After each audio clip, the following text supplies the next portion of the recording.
Welcome to Hockey Wiz Talks podcast. In this podcast, I'll be previewing the Central Division in the NHL. In this podcast, I'll be previewing Central Division teams based on the order I think they will finish in the standings from best to worst. The Dallas Stars have been quite active this offseason, making several moves to bolster their roster and prepare for another deep playoff run. But they will also have to overcome some key losses. The Dallas Stars lost Joe Pavelski to retirement, and key players such as Chris Tanev and Radek Faksa were traded away to create cap space to allow the Stars to make other additions and moves. The Stars did bring back forward Matt Duchene for 1 year at $3 million and signed free agent defenseman Matt Dumba to a 2-year deal at $3.75 million per season, and Ilya Lyubushkin to a 3-year deal at $3.25 million per season. Brendan Smith was signed to a 1-year deal as well. Rookie center Maverick Bourque will be a new addition to the lineup this year. He was the first round pick of the Dallas Stars in the 2022 NHL draft. To replace backup goalie Scott Wedgwood, whom they had lost to free agency, the Stars signed Casey DeSmith to a 3-year deal. Dallas still needs to lock up Thomas Harley to a long-term extension, and with a little more than $6.2 million in cap space remaining, it seems more likely that Harley will get a bridge contract like Oettinger did. With the moves that Jim Nill made this offseason, the Dallas Stars have put themselves in position to be one of the best teams in the Central Division once again in 24-25.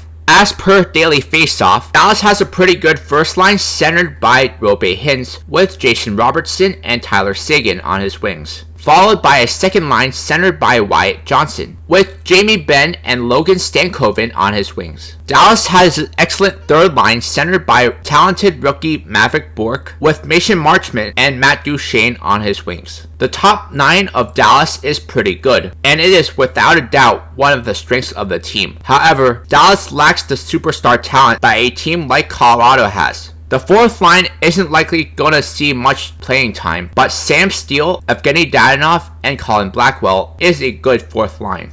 Besides the top D pair of Miro Heiskanen and Thomas Harley, which will be logging 25 plus minutes a game and playing in all situations, the Stars don't really have anyone on their defense that sticks out. Yes, they have Esa Lindell, but he is more of a defensive defenseman at this point of his career. The other defensemen in the Stars lineup include Matt Dumba, Ilya Lyubushkin, and Brendan Smith. Really the most impressive bunch. The good news for the Stars is that they are backstopped by Jake Oettinger, who has been one of the best goalies in the league the past few years and will be a workhorse in net for Dallas. And then you will also have a reliable backup in Casey DeSmith coming in to play 10 to 20 games. The Dallas Stars are poised for another successful season with a strong roster, solid goaltending, and a hungry young core. They have all the ingredients to make a deep playoff run. The Central Division will be a tough one with teams like the Colorado Avalanche and the much improved Nashville Predators. But I still think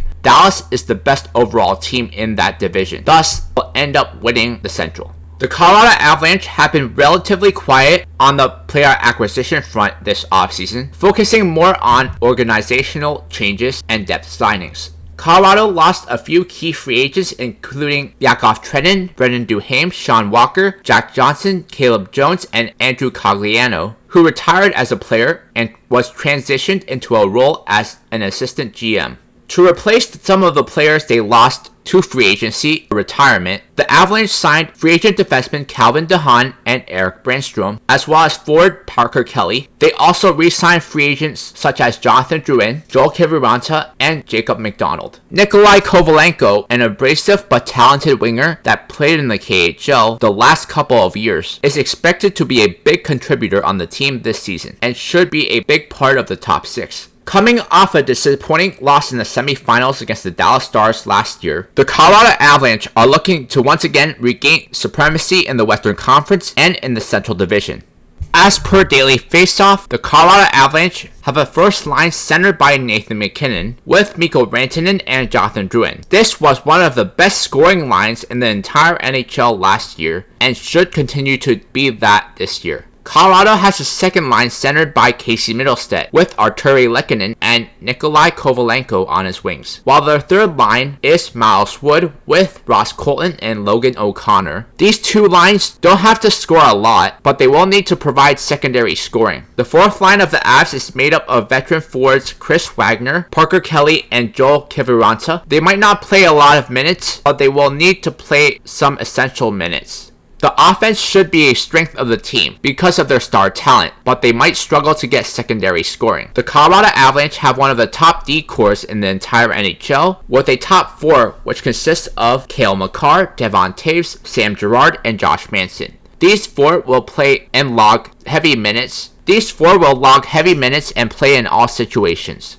The third pair of Calvin DeHaan and Eric Brandstrom is a solid third pair, and while they might not see much playing time, it is important to have defensive depth. Defense is definitely a strength of the team, but goaltending could be an issue that causes Colorado to lose out on the number 1 seed. The two goaltenders for Colorado right now are Alexander Georgiev and Justus Annunen. I wouldn't be surprised to see Annunen get more playing time in the regular season, especially if Georgiev struggles again this year. Because the Colorado Avalanche still have their core intact, they should still be one of the favorites to win the Central Division in the 24-25 season, along with teams like the Dallas Stars and Nashville Predators.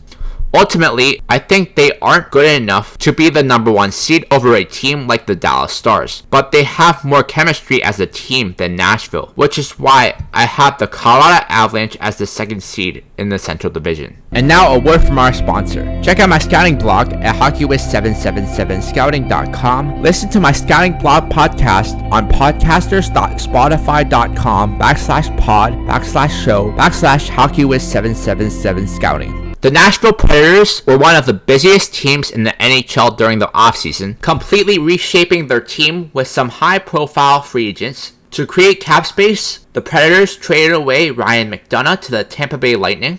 The Nashville Predators made a significant splash in free agency, acquiring star players Steven Stamkos and Jonathan Marchessault. These high-profile signings, along with the addition of defenseman Brady Shea, have dramatically reshaped the team's roster and aspirations for the upcoming season. Nashville signed defenseman Brady Shea to a 7-year, $49 million deal, forward Steven Stamkos to a 4-year, $32 million deal, and Jonathan Marchessault to a 5-year, $27.5 million deal. These are big money contracts that show that the Predators are serious about being contenders this year and beyond.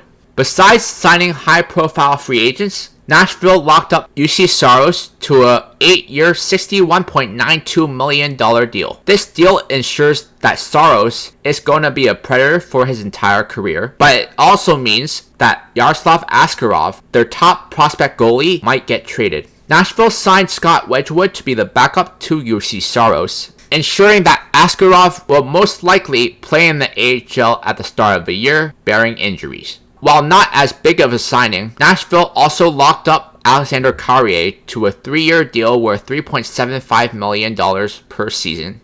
Carrier is actually a big part of the Predators' D-core and fits perfectly alongside either Roman Josi or Jeremy Lauzon. The Predators' offseason moves have undoubtedly elevated their team to a Stanley Cup contender, but with so many changes, it could take some time for them to gel properly. As per Daily Faceoff, Nashville Predators will have the same first line as last year, with Ryan O'Reilly centering Philip Forsberg and Gustav Nyquist. This line was spectacular last year because they got tons of playing time. With more offensive talent on the roster this year, they will definitely not be putting up the same amount of points as last season. Newly signed free agent forwards Steven Stamkos and Jonathan Marchessault will be playing together on the second line, which is centered by Thomas Novak, who was a solid player for the Predators last year. The scoring for the Predators drops off afterwards, but this wouldn't be Smashville without the players playing in their bottom 6. Their third line has longtime Predator Colton Sissons centering Mark Jankowski and Luke Evangelista, while their fourth line is centered by Michael McCarron with Cole Smith and Juuso Parssinen on his wings. Roman Josi anchors the Predators' defense, and joining him on the first pair is newly signed free agent defenseman Brady Shea. But it might be an adjustment for Yossi initially, who is slotted to play on the right side, at least for the start of the season. The second pair will be Jeremy Lauzon and Alexander Carrier, which is an underrated second pair, while the third pair is Spencer Stastny and Luke Shin. The Preds defense is solid and have several interchangeable pieces, so these pairings are definitely subject to change.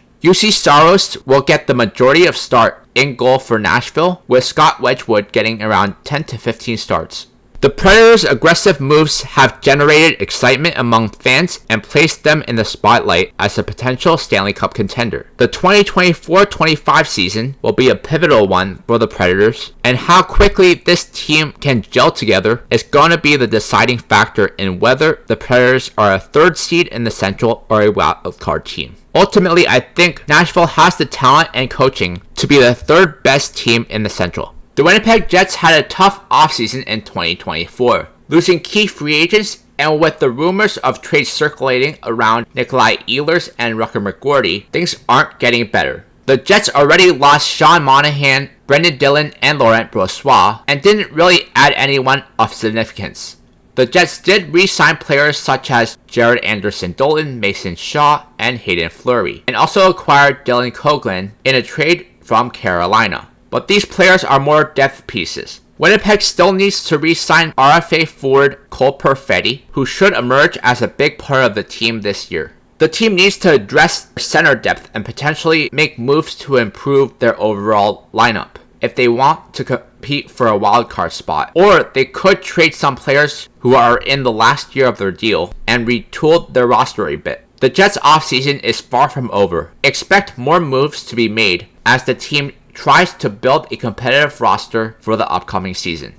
As per Daily Faceoff, the Winnipeg Jets have a first line of Kyle Connor, Mark Scheifele, and Gabriel Velarde. This is a solid first line, but much of their success will hinge on the health of Velarde and Connor. As of right now, Nikolai Ehlers is on the second line with Vladislav Nemesnikov and Cole Perfetti. This line is subject to change, especially if Ehlers gets traded. The captain Adam Lowry centers a line with Nino Niederreiter and Mason Appleton. This is considered their third line and is the strength of their team. It is arguably their most important line behind their first line. At the very moment, Alex Iafallo is wasted away on their fourth line with David Gustafsson and Morgan Barron. I expect that changes if the Jets make any trades. The Jets' defense is anchored by Josh Morrissey, who is paired with Dylan DeMello. This has been one of the most reliable D pairs in the league the past few years. Neil Pionk and Dylan Sandberg form the second pair, while Colin Miller and Logan Stanley are the third pair. Outside of the first pair, the Jets' defense is very weak, but they make up for it by having one of the best goalies in the league in Connor Hellebuck. Kaapo Kähkönen and Eric Comrie will compete to be the backup goalie, but Kähkönen has the edge at the very moment.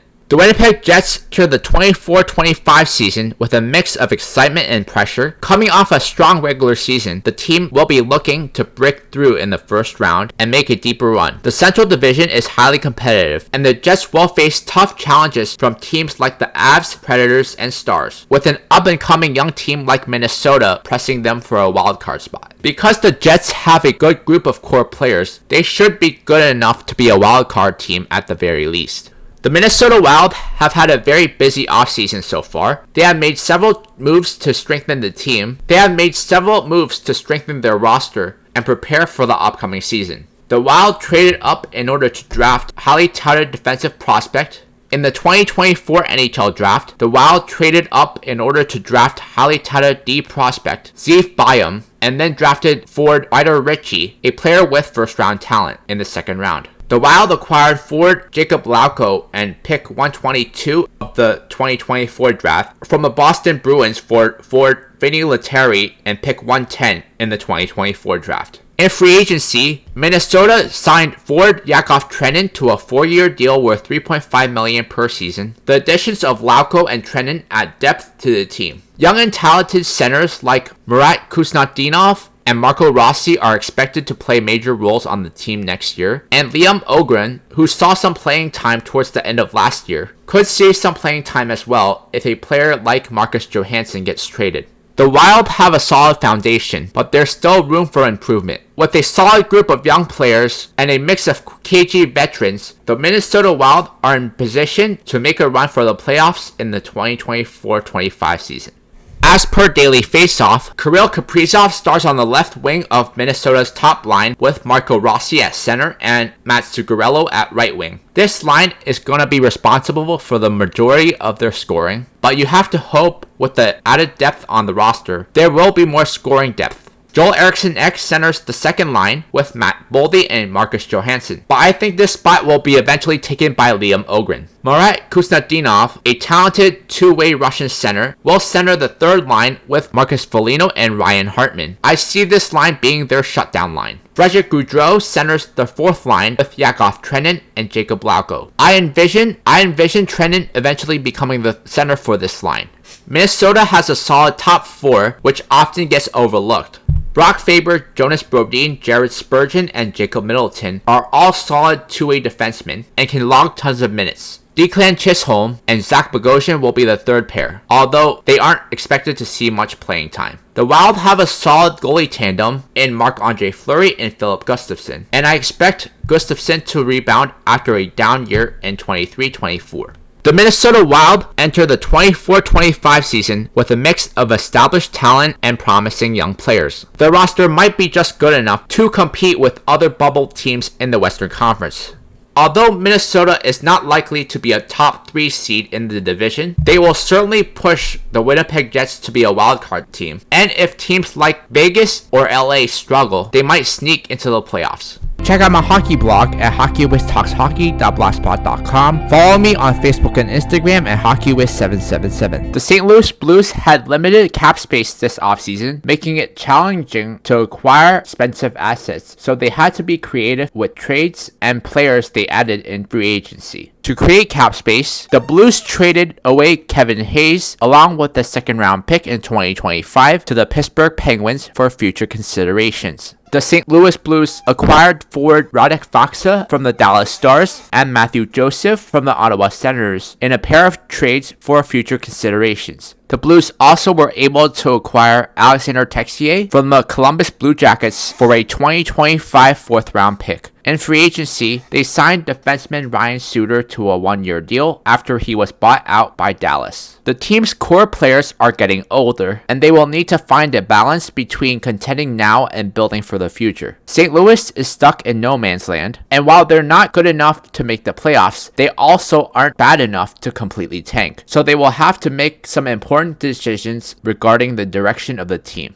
As per Daily Faceoff, the St. Louis Blues have a really good first line centered by the underrated Robert Thomas. He is flanked by Jake Neighbors on his left and Jordan Kyrou on his right. Pavel Buchnevich, who signed a long-term extension to stay in St. Louis, centers the second line with Braden Shen and Brandon Saad. The top 6 is solid, but the scoring in the bottom 6 may be an issue. Radek Faksa centers their third line with Alexei Torbachenko and Alexander Texier, while Oscar Sundqvist centers a fourth line with Matthew Joseph and Kasperi Kapanen. The offense of the Blues has been pretty inconsistent in recent years, and I don't see this issue changing anytime soon. Colin Parayko anchors the defense of the Blues. He is paired with Nick Leddy. This would be a solid second pair on a contending team, but for the time being, this will be the Blues' first pair. Justin Falk is paired with Scott Perunovich on the second pair, while Ryan Suter is paired with Matthew Kessel on the third pair. It should also be mentioned that Torrey Krug is currently on IR with pre-arthritic issues in his ankle, and if he has surgery on his ankle, he'll be out the entire 2024-25 season, which will provide the Blues with some cap relief and give the team some flexibility to make a move at the deadline. As of this moment, the defense is mediocre and it is not going to lead the team anywhere. Jordan Binnington is going to get the majority of the starts in net, but don't be surprised if Joel Hafer steals his job. The 2024-25 season presents a challenging path for the Blues. While they do have talent to compete, they face stiff competition and a tough Central Division. The team's ability to gel as a unit and capitalize on their offensive firepower will be key factors in determining their playoff fate. Ultimately, I don't see the Blues making the playoffs because they just have too many weaknesses on the team. The Utah Hockey Club has made some significant strides in their inaugural NHL season, particularly through their aggressive offseason moves. This started at the NHL draft, where they were not only able to draft some talented prospects like Teach Iginla and Cole Budon, Utah also made some huge draft day trades. The big splash was landing defenseman Mikhail Sergachev from the Tampa Bay Lightning for defenseman J.J. Moser, forward Connor Geekie, a 7th round pick in 2024, and a 2nd round pick in 2025. Utah also acquired defenseman John Marino from the New Jersey Devils, along with pick 153 in the 2024 NHL draft, for pick 49 in the 2024 NHL draft, and a 2nd round pick in 2025. With the acquisitions of Sergachev and Marino, Utah significantly upgrades and improves their defense. In free agency, Utah signed some veteran players who have some playoff experience, such as Ian Cole and Kevin Stenlund, both of whom have won Stanley Cups. Besides adding to their defense, Utah also locked up key members of their defense, including Sean Durzi to a massive 4-year, $24 million deal, and Juuso Välimäki to a 2-year deal worth $2 million per season. Overall, the Utah Hockey Club has made significant strides this offseason, positioning themselves as a competitive force in the Central Division. But have they done enough to become contenders? Only time will tell. As per Daily Faceoff, Clayton Keller starts on the first line with Barrett Hayton and Nick Schmaltz. This is a solid first line, but not anything spectacular. The 3rd overall pick in 2022, Logan Cooley, centers the 2nd line with Lawson Crouse on his left and the talented young winger Dylan Guenther on his right. Utah has a pretty solid 3rd line of Matthias Maccelli, Nick Bukestad, and Josh Stone. This line, along with their 2nd line, may provide secondary scoring, but because they have many young players in the lineup, offensive production will be inconsistent. Their 4th line and checking line will be Jack McBain centering Alex Kerfoot and Kevin Stenlund. Mikhail Sergachev and Sean Durzi are the newly formed first pair for Utah. It remains to be seen how these two will fare as a pair. Juuso Välimäki and John Marino will be the 2nd pair and could be a good shutdown pair. And then you have Ian Cole and Michael Kesselring as the 3rd pair. Connor Ingram and Karl Vejmelka will tandem in goal, with Ingram getting more of the starts. It is crucial for them to find out which one of them is the goalie of the future. The Utah Hockey Club enters their inaugural NHL season with a blend of excitement and anticipation. Their aggressive offseason moves have positioned themselves as potential dark horses in the Central Division. The Utah Hockey Club is expected to be a competitive team in their first season. While making the playoffs might be a stretch, they have potential to at least surprise and become a playoff contender in the near future. While Utah might be a young and exciting team with talent and promise, inconsistency is going to halt any playoff hopes. Listen to Hockey Wiz Talks podcast on Podbean and Spotify. Check out my travel channel at youtube.com/HockeyWizTravels. The Chicago Blackhawks have made some significant moves during the 2024 offseason. They were one of the most active teams in free agency, adding several new players to the roster, and thus are a much improved team from last season. The Blackhawks added a few promising prospects in the 2024 NHL draft, including top prospect Artem Levshunov, center Sasha Boisford, and forward Marek Vananacker. They also brought in players like Ilya Mikheyev and Sam Lafferty from the Vancouver Canucks via trade to bolster their forward group.